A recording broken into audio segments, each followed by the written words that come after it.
हरियाणा सरकार ने खरीफ फसलों की खरीद के लिए पुख्ता इंतजाम किए।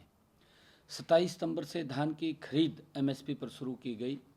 कुछ मंडियों में धान की जल्दी आवाक होने के कारण हमने किसानों के हितों को ध्यान में रखते हुए एक सप्ताह पहले खरीद शुरू करने का फैसला किया। भारत सरकार के निर्देशानुसार फसलों की खरीद एमएसपी पर करनी सुनिश्चित की है। किसानों को इस बार मंडी गेट पर भी इंतजार नहीं करना पड़ा। इसके लिए हरियाणा राज्य कृषि विपणन बोर्ड ने मंडी गेट पर पास लेने के लिए एक नई व्यवस्था लागू की। इसका किसानों को बड़ा फायदा हुआ है। किसानों ने मोबाइल ऐप द्वारा स्वयं ही घर बैठे आसानी से डिजिटल गेट पास बनाया, जिससे उन्हें मंडी गेट पर अन्य गेट पास प्राप्त करने की आवश्यकता नहीं पड़ी। उन्होंने बिना देरी या लाइन में लगे सीधे मंडी में प्रवेश कर अपनी फसल बेचने का काम किया। हमारी सरकार ने फसल का भुगतान के लिए भी संपूर्ण व्यवस्था बनाई। फसल खरीद के बाद 72 घंटे के अंदर अंदर किसानों के खाते में सीधा पैसा पहुंचाने का काम हमारी सरकार ने किया है। इस खरीफ सीजन में धान के लिए मेरी फसल मेरा ब्यौरा पोर्टल पर 4,84,927 किसान पंजीकृत हैं। इस बार धान खरीद के लिए 60 लाख मीट्रिक टन खरीद का लक्ष्य रखा गया। अब तक 50,46,000 मीट्रिक टन धान की खरीद की गई है, जिसकी एवज में किसानों को 11,296 करोड़ रुपए की राशि का भुगतान सीधा उनके खाते में दिया गया है। यही बात कांग्रेस को हजम नहीं हो रही है। किसानों के हितों को दम भरने वाली कांग्रेस के लिए किसानों का नहीं बल्कि उनका अपना स्वार्थ सर्वोपरि है। हरियाणा में राइस मिलर्स की हड़ताल के बावजूद भी हरियाणा में धान की सरकारी खरीद सुचारू रूप से चलती रही। हरियाणा ने पंजाब से कई गुना अधिक धान की एमएसपी पर सरकारी खरीद कर किसानों को बड़ी राहत देने का काम हमारे हरियाणा के किसानों को किया है। अगर हम ध्यान करें, अन्य राज्यों में किसानों को एमएसपी पर फसलों की खरीद करवाने के लिए आंदोलन करना पड़ा। हम अपने पड़ोस राज्य में अगर देखें, पंजाब के अंदर, जबकि हरियाणा में हमारी सरकार ने पुख्ता इंतजाम किए और किसानों की फसल का एक एक दाना हमारी सरकार के द्वारा खरीदा जा रहा है। हरियाणा सरकार ने किसान हितैषी निर्णय और फसल खरीद के लिए मंडियों में किए गए इंतजामों को देखकर पड़ोसी राज्यों के किसान भी हरियाणा की मंडियों में अपनी फसल बेचने के लिए इच्छुक हैं।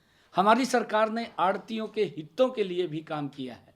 राज्य ने सरकार के आड़ती या कमीशन 46 रुपये प्रति क्विंटल को बढ़ा करके 55 रुपये प्रति क्विंटल निर्धारित किया गया है। 9 रुपये प्रति क्विंटल अतिरिक्त भार राज्य सरकार द्वारा वो वहन किया जा रहा है।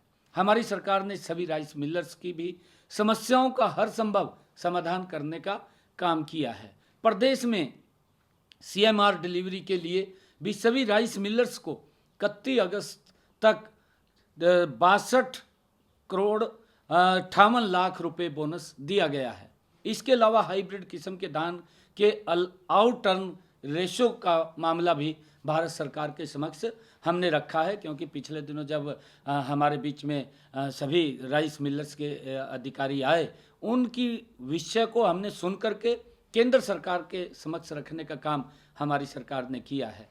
हरियाणा सरकार ने खाद की उपलब्धता के लिए भी पुख्ता इंतजाम किए हैं, क्योंकि कांग्रेस के द्वारा दुष्प्रचार किया जा रहा है। कांग्रेस और कुछ लोग इस प्रकार के कांग्रेस के नेता किसानों को गुमराह करने का काम कर रहे हैं, जबकि सच्चाई यह है कि हरियाणा में खाद का पर्याप्त स्टॉक उपलब्ध है और उसका वितरण भी सही तरीके से सुनिश्चित किया जा रहा है। प्रदेश में लगभग 24 लाख हेक्टेयर क्षेत्र में गेहूं और 10 लाख हेक्टेयर क्षेत्र में सरसों की फसल बोई जाती है और किसानों को आवश्यकता अनुसार खाद उपलब्ध कराया जा रहा है। राज्य में डीएपी स्टॉक पिछले वर्ष की मांग के बराबर ही है।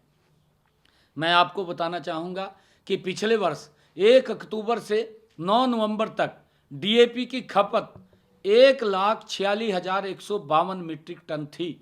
इस बार 9 नवंबर 2024 तक 1,54,540 मीट्रिक टन की खपत हो चुकी है।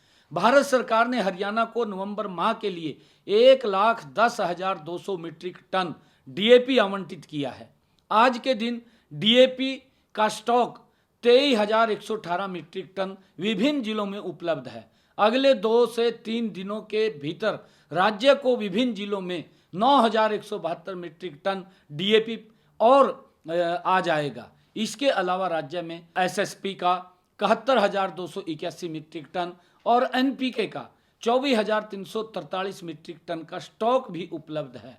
मेरा किसान भाइयों से अनुरोध है, क्योंकि मैंने पीछे भी इस बात को कहा था कि किसी प्रकार की अफवाहों पर ध्यान ना दें।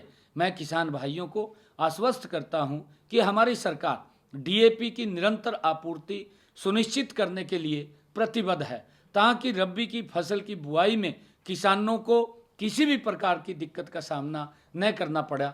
इसको लेकर के हमारी सरकार तत्परता से काम कर रही है। किसी प्रकार की डीएपी की समस्या को लेकर के समस्या नहीं है और धीरे धीरे करके वो सारी की सारी समस्या का समाधान हमारी सरकार कर रही है।